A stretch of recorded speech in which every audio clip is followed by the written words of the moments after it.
한묘민이 못 움직이겠다고 호소하며 뉴스멀바에 SOS를 보냈다고 하는데요. 어떤 상황인지 털털한 개미 기자가 소식 전합니다. 집안 여기저기를 탐색 중이던 묘민 고등어씨. 궁금증을 참지 못하고 인덕션 위에 착지하는데요. 화르르르르 수염을 지대로 태워먹고 맙니다. 아씨 안 다쳤대요? 아니 그러게 거기를 왜 올라가서리? 다행히 몸은 멀쩡하다고 하는데요.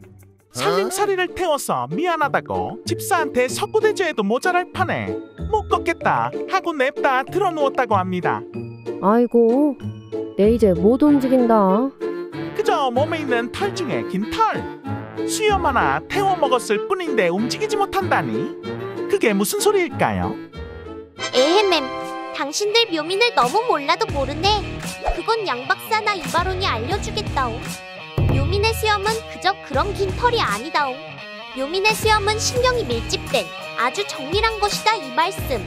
무려 한 올에 100, 200개의 신경 말단이 모여있을 정도니까 말다 했지? 헐, 수염 폼 미쳤다. 우리 묘민들 수염에는 다양한 기능이 있는데 사냥감 위치 추적도 할 수 있고 신경 센서 역할도 하지만 가장 중요한 역할 중 하나가 거리와 공간 감지 능력이다옹. 수염의 길이가 몸통 길이와 거의 같아서 공간을 통과할 수 있을지 판단도 하고 장애물, 벽 등의 위치를 감지하기도 한다옹. 아까 고등어 묘민이 들어놓은 이유는 바로 태워먹은 수염 때문에 감지 능력이 고장나서 라는 말씀. 그니까 너무 뭐라 하지 마시라. 이상 양박사 바론이었다옹. 양박사 바론양 덕분에 수염의 역할을 잘 알게 되었는데요. 여기서 더 놀라운 사실? 묘민의 수염은 언어의 기능도 한다는 것 알고 계셨나요? 야! 수염이 말을 하나요? 역시 묘민! 당신들은 우주에서 온 게 분명해!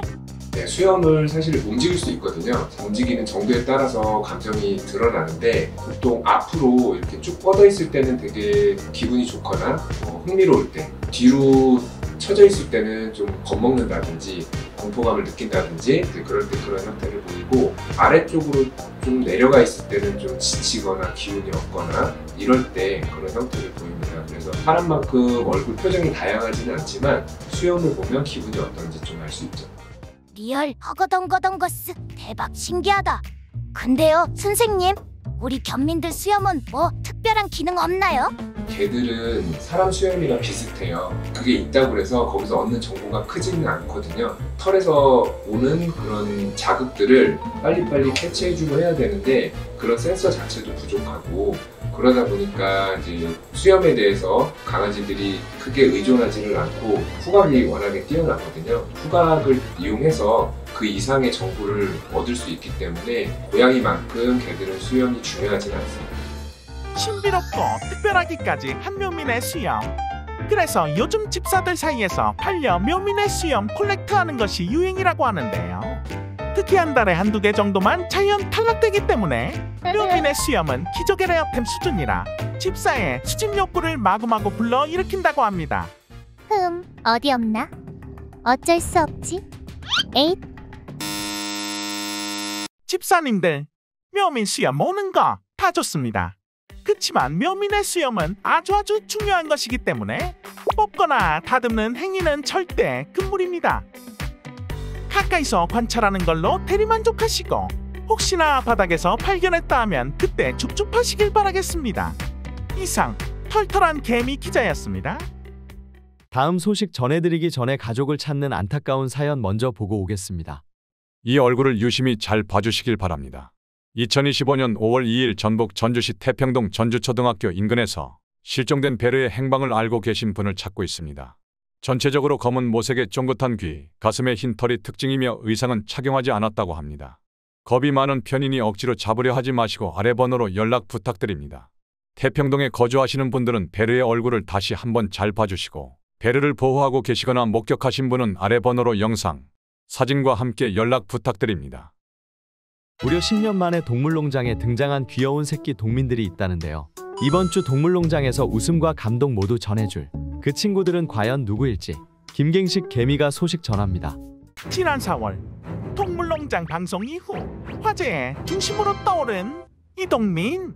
한온 튼튼한 다리와 날카로운 발톱, 부리부리한 눈으로 곳곳에 숨은 먹잇감을 찾아내는 밤의 제왕 수리부엉이 의 새끼들이었는데요. 어머나 귀여워라. 저 뽀송한 털 좀 보세요. 귀엽다. 아니 귀엽지 않다. 아니 귀엽다. 저는 절대로 저분이 귀여워 보이지 않습니다. 아니 진짠데요. 얼굴 한 번 보기 힘든 귀하디 귀한 천연기념물답게 1200회가 넘는 동물농장 방송 중에서도 초특급되어 희귀한 장면으로 꼽히는 수리부엉이 새끼들의 모습. 어릴 땐 이렇게 뽀송하고 말랑하고 하찮은 맥신 새끼들이 점점 늠름한 밤의 제왕의 모습을 갖춰가는 과정은 봐도 신기할 따름인데요.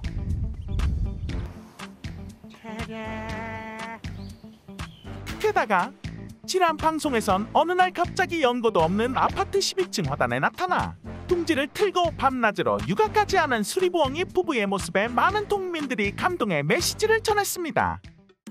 육아하는 모습을 보니 왜 이렇게 동질감이 드는지 아기 키우는 부모로서 너무 공감되고 눈물 나고 그렇더라고요. 그런데 그때 그 새끼들은 지금 어떻게 됐나요?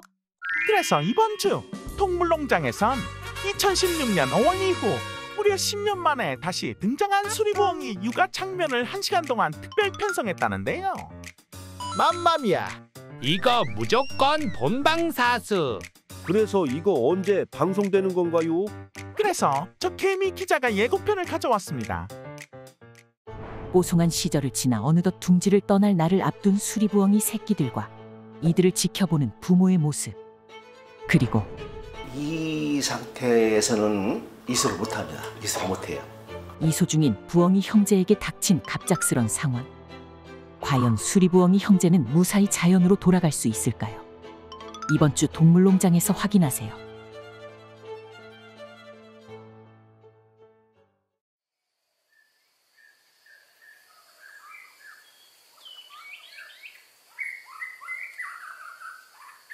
슬슬 최고 기온 30도를 웃돌며 더위, 그분이 오시고 있었던 이번 주 날씨. 주말에는 그 정도는 아니라고 합니다. 토요일 오전에는 전국적으로 흐렸다가 오후부터 맑아진다고 하는데요. 물 잘 챙겨서 집사랑 야외 산책 한 바퀴 돌면서 푸릇푸릇한 자연을 느끼시길 바랍니다. 그리고 더 늦기 전 이번 주말에는 창고에서 잠자고 있던 선풍기행님을 꺼내보는 것을 강력히 추천드립니다. 더운 건 딱 질색이니까요. 이상 겁대기 기자였습니다. 별별 소식을 전해주는 게시판 보시면서 오늘의 뉴스 마치겠습니다. 시청해주신 애동이들 고맙습니다.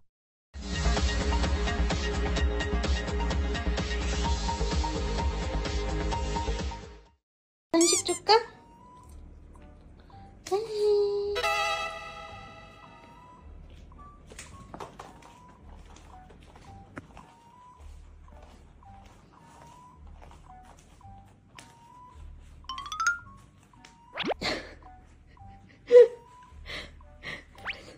덕후야, 애기는 못 먹어.